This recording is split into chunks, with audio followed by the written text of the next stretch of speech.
And good morning. I'm Maureen O'Boyle. It is so great to have you with us this morning. Thank you for joining us for Safe Alliance's Breakfast of Hope. I'm Maureen O'Boyle from WBTV. You see me weeknights at 6 and 7 o'clock. As we've all learned by now, working remotely, there probably are a few people still having a little difficulty logging on. So we're going to give them a few moments to join us. But I'd love to know how you guys are feeling this morning. We understand, all of us, that you can't leave your trauma and your personal life at the door when you go to work every day.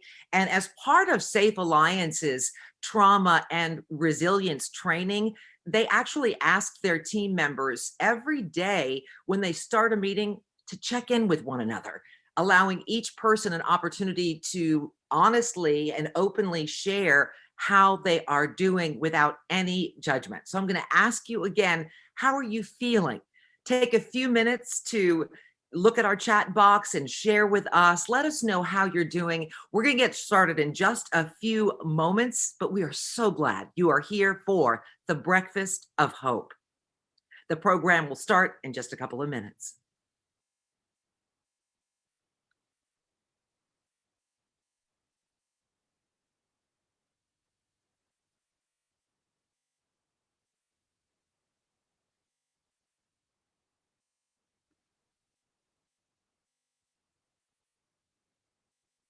I see that Jill is saying, I'm excited. Good morning, Jill. Hi there. Charles, thank you for joining us.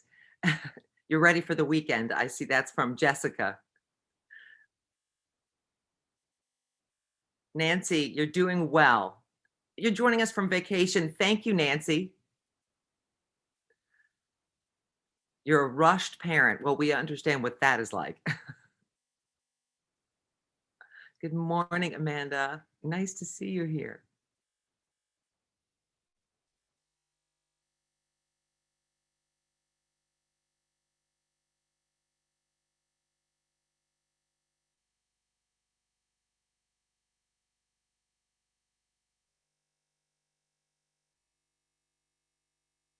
Thank you, Crystal. Great to have you here.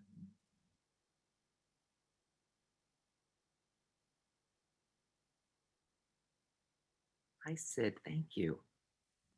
That's awesome. Thank you, Sid.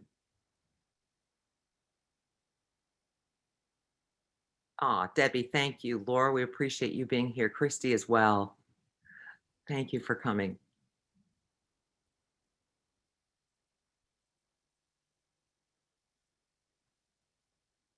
Hi, Julie. Oh, lucky you.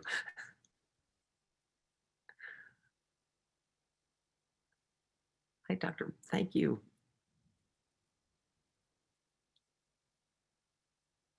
Oh, thank you, Chaplain Burns.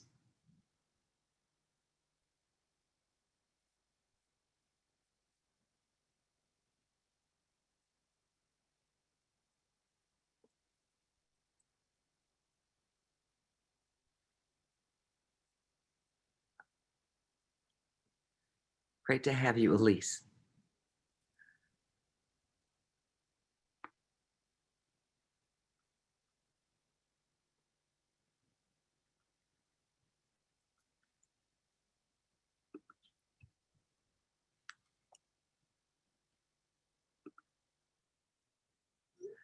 All right, we are so happy to have all of you with us today. Thank you for sharing some of your messages there in our chat box. We'll continue to do that throughout the program. All of you are just so wonderful to join us to help support the incredible work of Safe Alliance.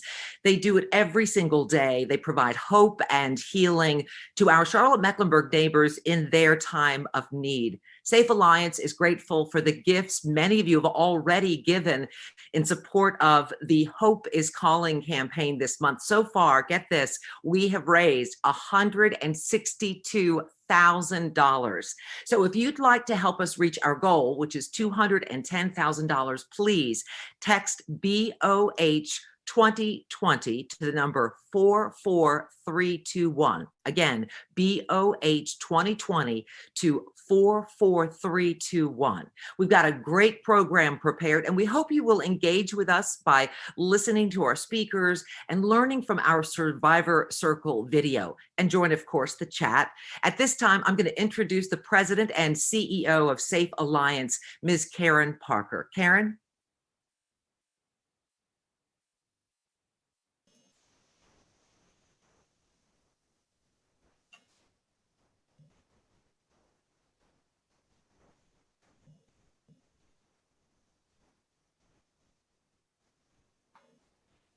Good morning, and thank you, Maureen, and welcome to each of you, and thank you for joining us for our virtual breakfast.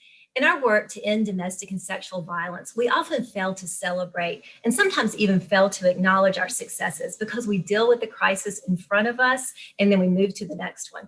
This has been especially true in 2020, but today we're taking this hour to celebrate the successes of this very challenging year. We're going to celebrate everyone in the Safe Alliance family, our staff, our volunteers, and our incredibly supportive community. And most importantly, we're going to celebrate survivors. In early March, as COVID-19 was starting to take over our country, we began to see a surge in calls to our Greater Charlotte Hope Line. Victims throughout the community recognized we would soon be under a stay-at-home order, and many knew that staying at home was the least safe thing they could do. As our community was stocking up on groceries and cleaning supplies and preparing to hunker down with friends and family, we saw hotline calls spike by 45%. Victims knew that they had to quickly identify safe options for themselves and their children. As our call volume went up, our hotline staff was shifting to remote spaces and answered these calls 24/7 from their homes. Meanwhile, guidance was coming down from local and national experts that we needed to provide social distancing in our domestic violence shelter that typically housed 120 people every night. We were extremely grateful when Mecklenburg County secured hotel space and our team was immediately able to move 23 families out of our shelter and into a hotel facility with our partners at the Salvation Army and Roof Above. So our shelter team continued working around the clock, now managing not one, but 2 residential facilities. We knew that even with the hotels, we still might not have the capacity to serve everyone who needed to escape from an abuser. Thankfully, the city of Charlotte shared our concerns and provided 40 families with a week of hotel, food, and transportation when the shelter and hotels were full. Both of these partnerships were life-saving for resources for victims. At the same time, our courtrooms were reducing the number of support staff allowed on site, which meant our advocates and attorneys had to move to providing their services remotely. During this time, they offered assistance to victims with protective orders, family law support, crime victims compensation, and the address confidentiality program. As stay-at-home orders were initiated, sexual assault survivors were also at increased risk because about 1/3 of sexual assaults are perpetrated by a current or former partner, many of whom share a home or a neighborhood. And if a person was a victim of a previous assault, the conditions of the pandemic might trigger anxiety, PTSD, or other mental health concerns. Our Sexual Trauma Resource Center advocates and counselors made the shift to phone and virtual services. Safety protocols prohibited us from providing our typical hospital-based advocacy, but our team partnered with hospital staff and made support available through the hotline. So our strategy from the beginning has been stay open and stay safe. Stay open for all of the survivors who desperately needed our support, and stay safe for our clients, our staff, and our community.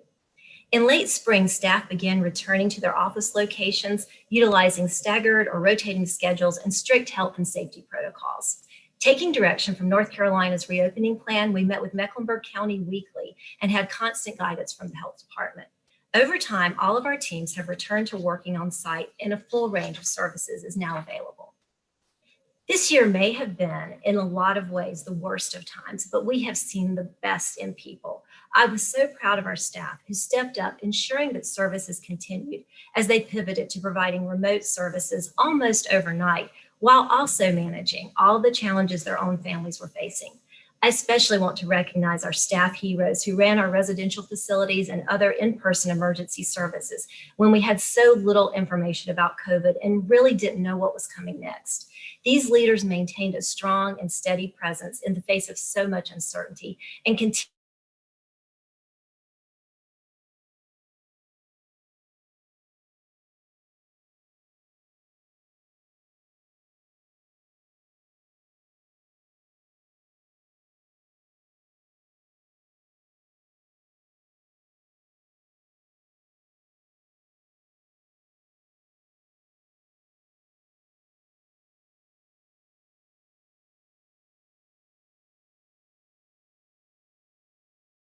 And here's some of the things we know. First, the demand for our services will remain high. The United Nations reports that 3 months of a pandemic increases the number of domestic violence cases by 20%. This is exactly what our hotline indicates, as our calls across the pandemic have averaged about 20% higher than a normal year. Not only is the Hope Line receiving more calls, the cases are also more challenging and more complicated due to COVID. The second thing we learned, many of you will relate to this, parents need extra support right now. We decided several years ago to add a parenting support as a new component to our hotline. We recognize that often when people are victimized by domestic and sexual abuse, that it also affects their children. Of course, we had no idea at the time that a pandemic was on its way. Throughout the past few months, parents have reached out dealing with a variety of challenges, with calls surging in August by 200%. Parent support has become a critical service that we know must continue. The next thing we've learned is we've also confirmed that we need to keep investing in transitional and affordable permanent housing. When survivors reach a point that they can be safe living outside of the shelter, we want to identify longer-term housing as soon as possible. Non-congregate housing has been essential during the pandemic, but survivors also report that it's more trauma-informed and it helps them rebuild safer and more secure lives for themselves and their children more quickly.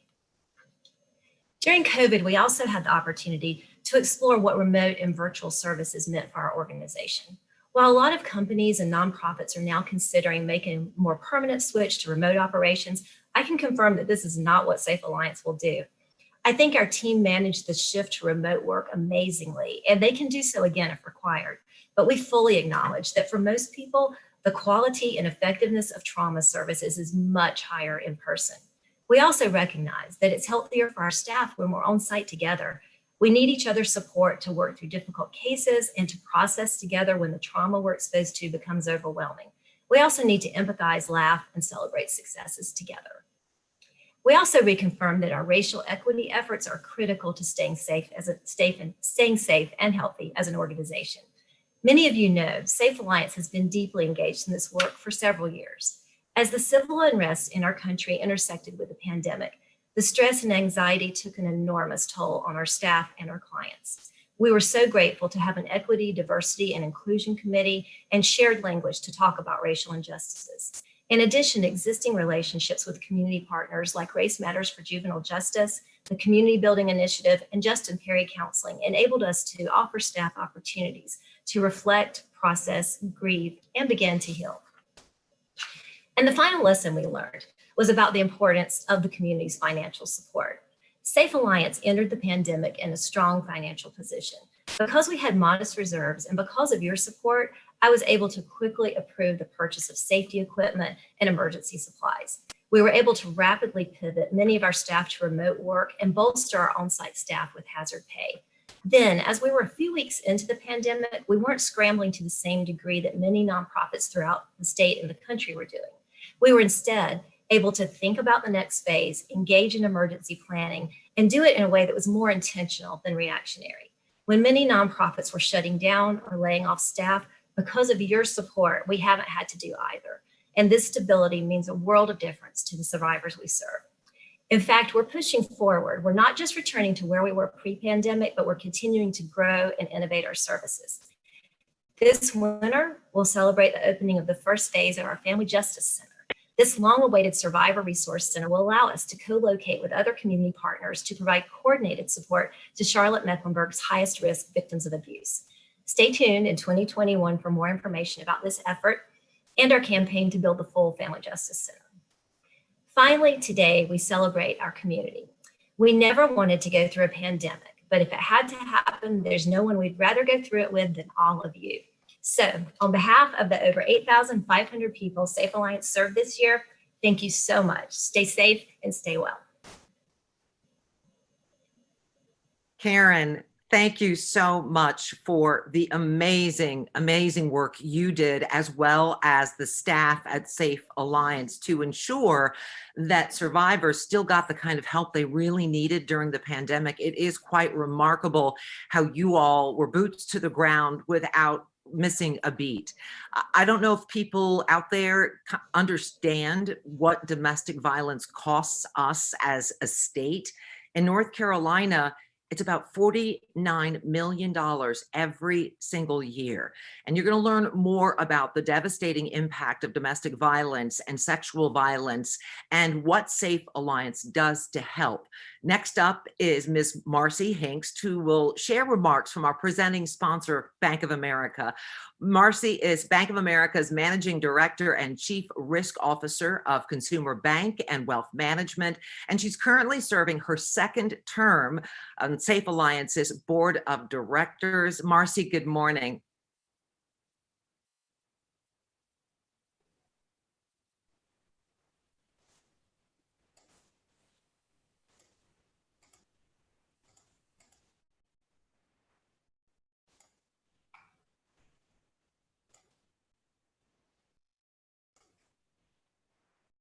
All right, good morning. I don't see myself there, but I'll continue on. Hopefully we'll get the screen turned on.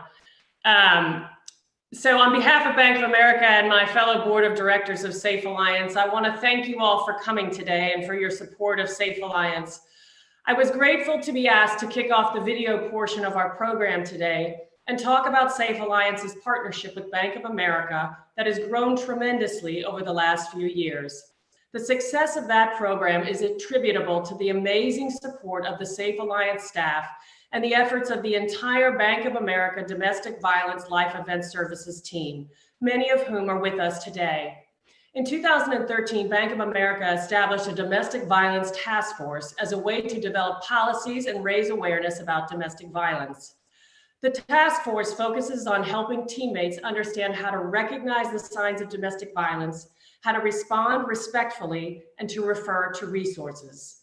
This year also marks our 7th annual Domestic Violence Awareness Campaign at Bank of America.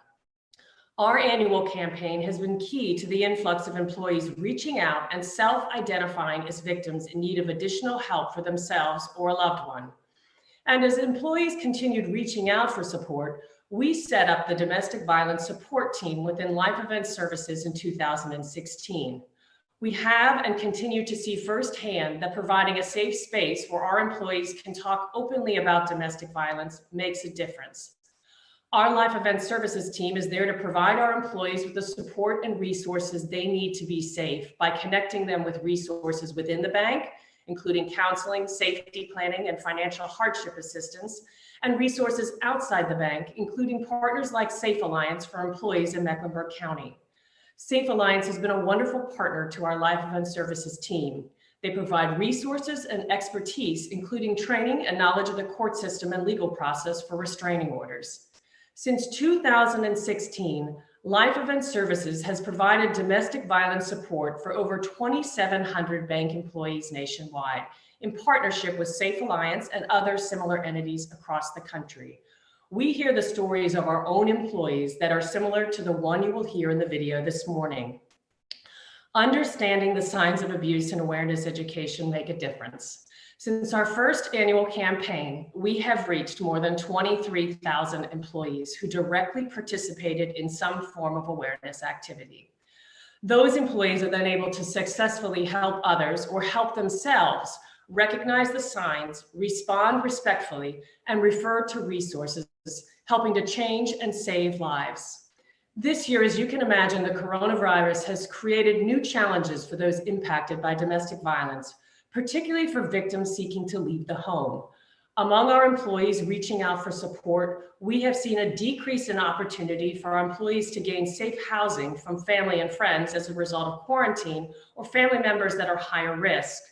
There are also travel delays or restrictions that would have provided more viable options prior to the impact of coronavirus.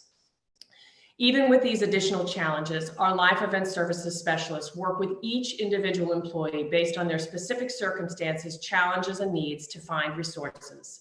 Similarly, I'd like to thank the true everyday heroes of Safe Alliance for continuing the difficult frontline work of supporting victims and survivors. This organization, its leadership and staff work tirelessly, and we commend you for all the ways you have managed to pivot and continue working through the new hurdles and barriers that coronavirus has caused. I am so proud to represent Safe Alliance as a member of their board, But I am even more proud of the bank's partnership with Safe Alliance and the many lives it impacts every single day. We're going to watch a short video now that highlights the impact of Safe Alliance on a very courageous woman and how Safe Alliance helped her on her journey to hope and healing.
It's me, Mike. I'm sorry, you know I don't like hurting you. If you would just do what I say, I wouldn't have to act like this. Hi, it's me, Mom. How are you? What's been going on? I haven't seen you in a while. My babies. You know it's not his fault. You gotta start listening to me. You gotta stop talking back. You know I love you, but you gotta do what he tells you to do. You worry me. I worry about you and my babies.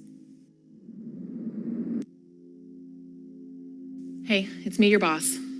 Since you work late today, I will go ahead and excuse your absence, but Mike keeps calling, and unless it's an emergency, I need you to not have him call you at work.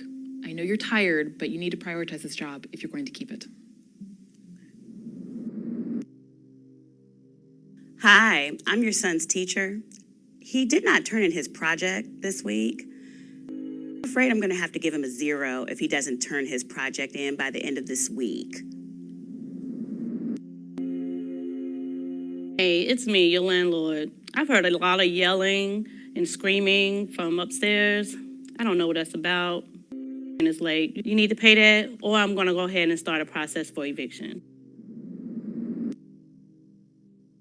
Hi, it's your aunt. Your mom told me what happened. You need to leave him. You don't want to wind up like your mother and your grandmother. You know it's not going to get any better. Shouldn't have moved so far away, or I'd be able to help you more. Hi, it's your friend Cindy. I'm sorry, I hear you have a lot going on. Let me know if there's anything that you need. How can I help? Hi, I'm the judge. Thank you for sharing with me what happened. I'm going to grant you a protective order. However, I want you to be aware that at the next court date, which will be in 10 days, Mike will be able to attend that court date. Hi, I'm the Safe Alliance advocate. I know it wasn't easy for you to make this call, but I'm so glad you reached out for help. Do you have any injuries? You may want to consider seeing a doctor just to make sure you're okay. I would love to work on a safety plan with you and talk about some of the next steps you can take. I can also give you some tips and referrals to work on your son's behavioral issues. Also, would you be open to attending a support group or counseling?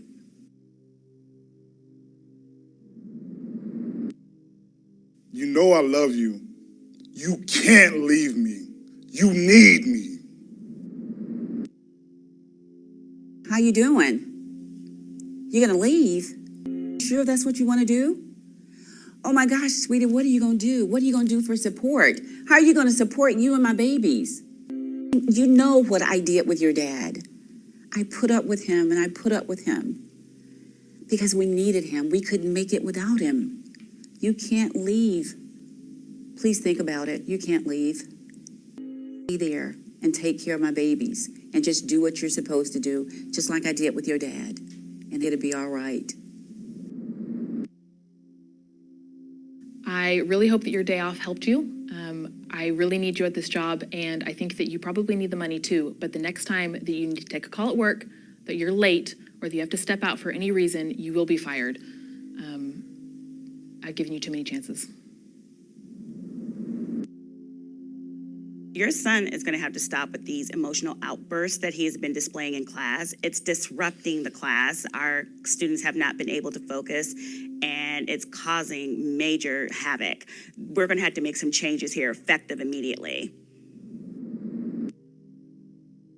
Came up to the place, I saw a lot of damage, holes in the walls. You need to fix that. And even if you don't, I still need my rent. If not, I'm going to start the eviction process. Not believe you got a protective order. You're embarrassing the whole family. This is a private family matter, and it's stressing everybody out. I hope you leave him for good this time, or we're not going to keep helping you. I'm sorry I missed your call. I understand you need some help with the kids. I really love to help, but I've got a lot going on. You know, I do have a life too. And can I just give you a call tomorrow? We're granting your protective order. It will be valid for 1 year. Please make sure you take care of yourself and your children. If there's any issues, please call the police. It's so great to hear that you were granted your protective order. Let's talk a little more about the safety of you and your children. If you need any supportive services, I can also help make those connections for you. Please don't hesitate to call if you need anything at all. The counselor will call in a few days to schedule your appointment.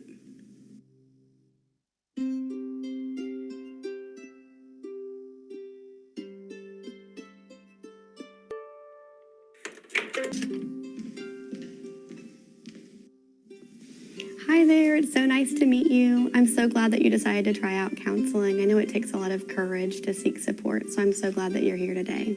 I've been reading through your paperwork, and it sounds like you've been through a lot, especially in the last few weeks. And I'm glad that I get to walk with you through that a little bit upcoming. But I really just wanted to start out by asking, how are you doing? How are you coping with all this?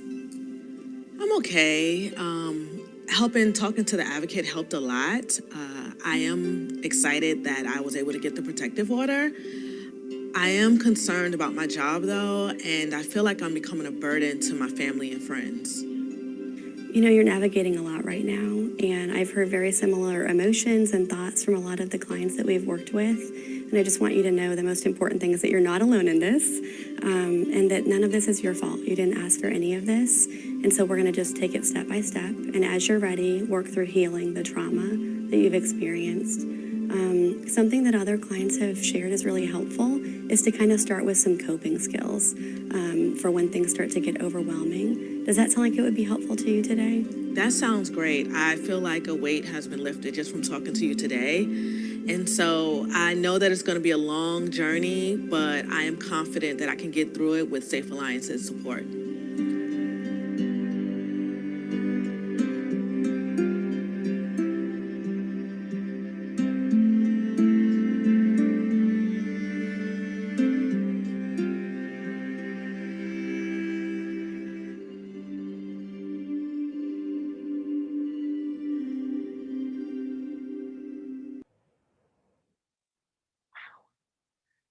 That was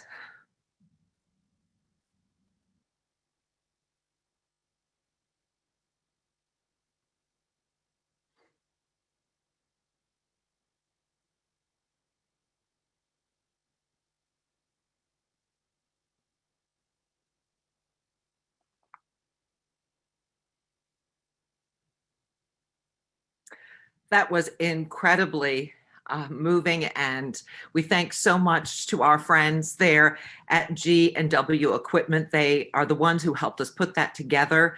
You're just amazing. The story, of course, is so real to so many people. And Safe Alliance would really like to thank the members of the Domestic Violence Speakers Bureau who participated in making that video. That survivor circle was powerful. You saw what women go through every single day and the isolation a survivor can experience, even if they are surrounded by people who could help. Think about the positive impact one person, maybe two people, can have in a survivor's circle when we educate ourselves about domestic violence and show them support. Can you be that person in the circle for a survivor? Next, you're going to have an opportunity to hear from the courageous woman who portrayed the survivor in the film that we just watched. She's an advocate, a coach, speaker, writer. Melody Gross is more than just a survivor. She's a champion, a courageous and compassionate leader who's committed to leaving the world a better place than how she found it. As a speaker and life coach, Melody is a vocal advocate about domestic violence survivors, and she is unapologetic in her creative approach to combating the societal bias as well as the stigmas, cultural stigmas specifically, that are associated with intimate partner violence in the US and all around the world. It is just amazing what she's done. She was born in New York, proud product of Harlem. She came to Charlotte back in 2011 to pursue some personal opportunities as well as professional opportunities. This all ultimately laid the foundation for her journey into full-time entrepreneurship as a writer and the owner of Courageous Shift. It's a domestic violence coaching and consulting company. Melody has always had a passion for helping women. However, it wasn't until she survived an abusive relationship with a manipulative partner that she realized her true calling as a domestic violence advocate. What started as a fairy tale romance for her eventually dissolved into a nightmarish situation. Melody was one of the fortunate ones. She survived. But as you know, so many others don't get the chance to tell their stories. This is one of the reasons why she's so passionate about ensuring the safety of those who need it most. There is power in Melody's words, and she uses them to amplify the voices of women and girls who otherwise may never be heard. Transparency is integral in her, what she does, in everything that she does and what she stands for. From how she parents her precocious preteen son as a single mom to how she stands up against the powers that be to demand justice for those who are underserved. Melody has shared her expertise and insight on several platforms, and we are so grateful that we have her as our keynote speaker. Above all, Melody's passion and dedication to living life on her terms is inspirational, as you will see. She is a change agent. I have spoken with her and listened to her. Every word is authentic and meaningful, and every action is impactful and influential. Melody, I'm so glad that everyone joining us this morning gets to hear your powerful story and your powerful message. Please welcome Melody Gross. Thank you, Maureen. That was awesome. I really appreciate it. Good morning, everyone. My name is Melody, and this isn't my first time acting. I'm not talking about my time in the theater in high school. No, my acting began as a child as I pretended that the abuse happening around me would not affect me. I was great at showing emotion, crying, yelling at the abuser, screaming for them to leave my mother alone, my grandmother, and my aunt. I played the role of a normal child, teenager, and adult.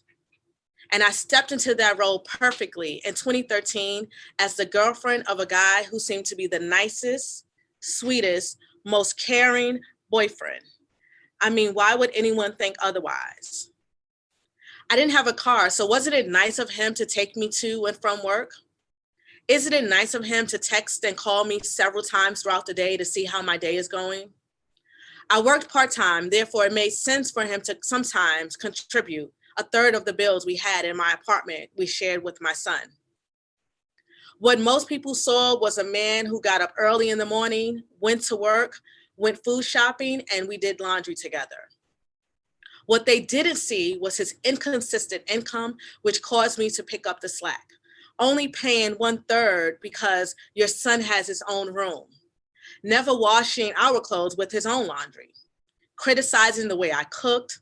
They didn't see the utility bills being paid late or him withholding money when arguments occurred. Much like any relationship, things didn't start out toxic, volatile, and physical. Disagreements turned into arguments, turned into physical altercations, like putting his hand over my mouth. Yelling turned to name calling, turned into verbal assaults, like saying I was a messed up person and that's why my parents didn't raise me. Grabbing turned into pushing, turned into physical restraints, like holding me down on the ground and placing his knee on my chest. What appeared to be yellow flags turned into red flags. And the more time I stayed, the more the violence escalated. The first time I was connected to Safe Alliance was in May 2015. After hours of arguing, which I don't even recall why, I tried to de-escalate the situation by leaving the apartment. But before I could get out the door, he came behind me, grabbed me hard, and threw me to the ground. This caused my ankle to sprain. I would be on crutches for weeks. After my neighbors called the police, I was taken to the hospital and a friend picked me up and got me to safety. The next day, I received a temporary restraining order and was referred to Safe Alliance.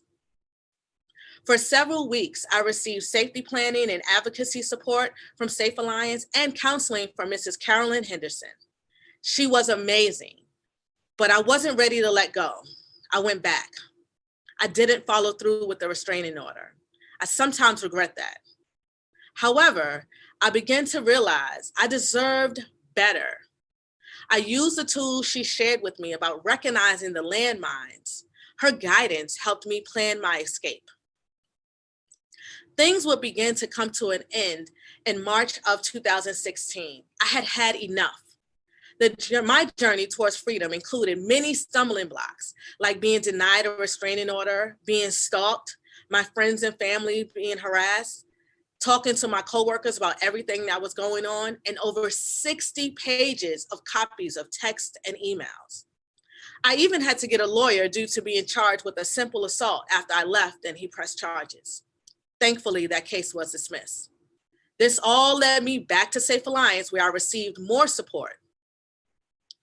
Months later, I began to open up about my experience. Mainly for myself, I would blog about it and share it on social media. It was therapeutic. Eventually, other people began sharing their stories with me, reaching out to me for guidance and resources. I found myself researching everything I could about domestic violence. Like I said, my family has a history of intimate partner violence. There are women in my family who experienced abuse so severe that the mental, emotional, and physical wounds are still there to this day. Even some of the men in my family were abusers. This learned behavior permeated generations of my family. I wanted to do more. As one of the more formally educated women in my family, I decided this would be my life's work. Intimate partner violence accounts for 15% of all crime. Last year alone, CMPD responded to more than 38,000 domestic violence related calls. And this is just the people who actually called them. 1 in 15 children are exposed to intimate partner violence each year, and 90% of these children are eyewitnesses to the violence. Between 21 and 60% of victims of intimate partner violence lose their jobs due to reasons stemming from the abuse. The more research I did, the more I wanted others to know. The more I shared my story, the more I was asked to speak. You see, the stigma around domestic violence is so profound, many of us think it can't be us. We think it's a personal problem. We think it's easy to leave. But none of this is true. Domestic violence can happen to anyone, regardless of race, gender, history, socioeconomic status, education, or location. Domestic violence affects the workplace so much that between 2003 and 2008, 142 women were murdered in their workplace by their abuser. Yet, 65% of companies don't have a formal workplace domestic violence prevention policy. This needs to change.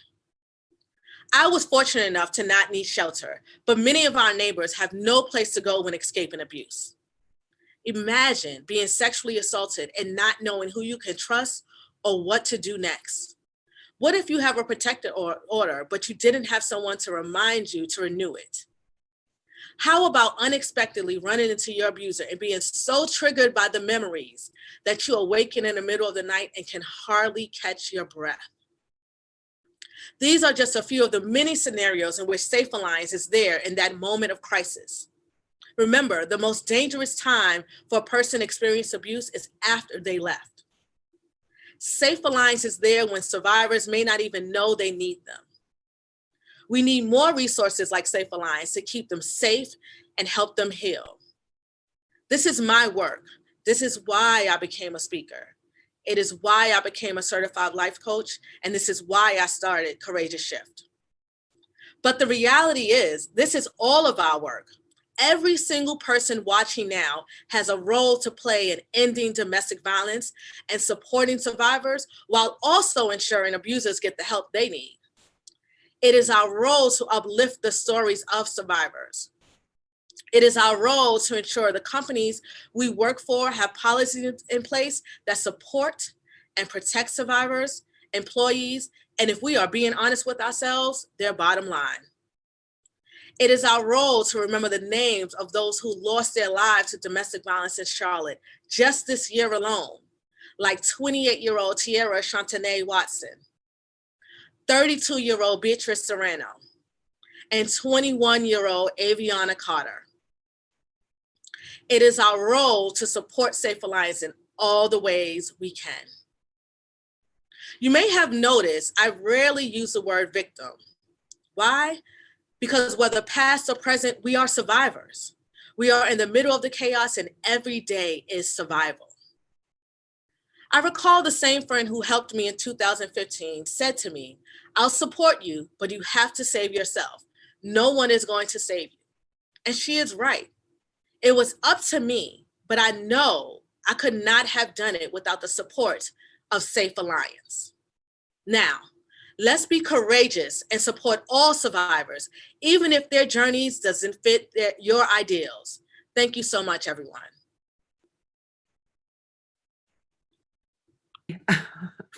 I thought I was going to be prepared for your words, but when you started naming those women that we've lost, I just really have a hard time thinking about that, because imagine the trickle down, all the people who love those women. Thank you for your powerful, powerful message. Wow. It just goes to show you, everyone who is joining us this morning, that yes, we are survivors, whether it's domestic or sexual violence. Melody is just a change agent, as are every single person that works inside Safe Alliance, volunteers at Safe Alliance. You all are amazing for the work that you do. Domestic and sexual violence isn't just the victim's problem. As you know, we as a community all play a role in supporting those who support the survivors, and Safe Alliance is doing that right now. Melody, thank you for portraying the survivor in that video as well. At this time, I want to introduce you to Ms. Marquita Payne. She is a member of Safe Alliance's board of directors, and she has been since 2017. She has this message for you this morning.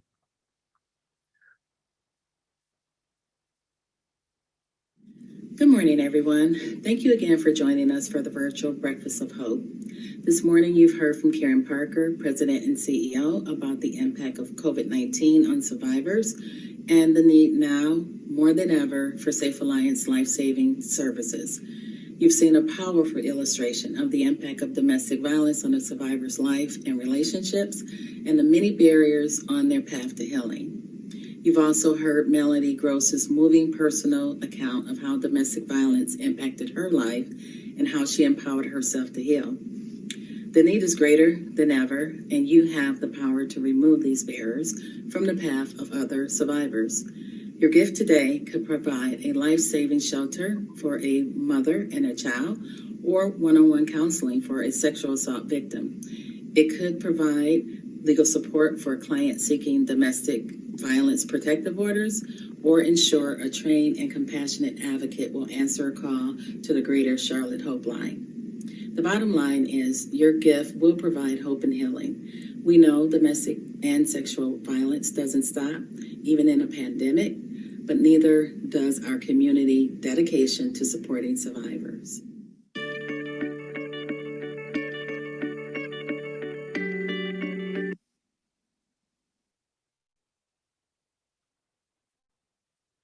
Thank you so much, Marquita, for the work that you do on the board, as well as all of those who work at Safe Alliance. We really appreciate everyone who has been a part of this and who is playing a role in making all of this happen. As you heard, we really need your financial support. Safe Alliance is dear to my heart, and I joined their efforts probably almost 16 years ago. Was my first opportunity to help them.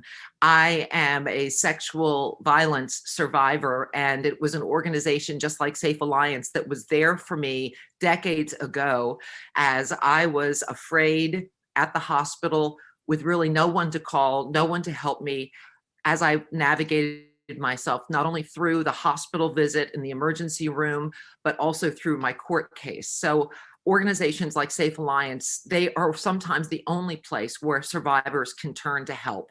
This is why I want to do whatever I can to support them. And I know you probably too. You probably know someone who probably has used their services.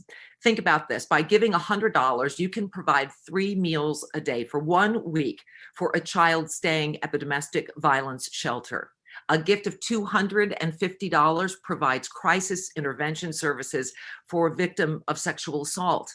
A $500 gift allows Safe Alliance to accompany a victim of sexual assault through the criminal and civil court process, and $1,000 allows them to answer 20 calls to the Greater Charlotte Hope Line. It is incredible. At this time, I'm going to ask you once again, please grab your cell phone or get on your computer and take one simple action and join me in showing your commitment to the more than 8,000 clients served at Safe Alliance every single year. It's very easy and it only takes a moment. Please text BOH 2020 to the number 44321. You can also visit the link in the chat and give a gift to Safe Alliance. Continue this life-saving work that they do every single day. Already we've raised $162,000. We're hoping to make the goal of $210,000. We really, really hope that you will continue to support us. It's been remarkable what you all have done so far. The numbers are incredible. $162,000 so far, even before this morning's meeting, is just amazing. Before I end, I have one more question for you. What will you do today after we leave this? What will you do to raise awareness and educate your circle on the issues of domestic and sexual violence and the need for continued support for the amazing work of Safe Alliance? What will you do? Safe Alliance will make this presentation available for you to share with others. Post it on your social media, if you will. Safe Alliance would like to thank all of the Hope is Calling sponsors. Thank you all so much for taking time to join us this morning. We appreciate your support, and we hope you continue to be well and stay well. Everybody here is just grateful for all that you are doing, and please share this and make your contribution so the work of Safe Alliance continues even during this pandemic. I'm Maureen O'Boyle, and I'm grateful that Safe Alliance has asked me again to be here for the Breakfast of Hope. Stay well and be safe.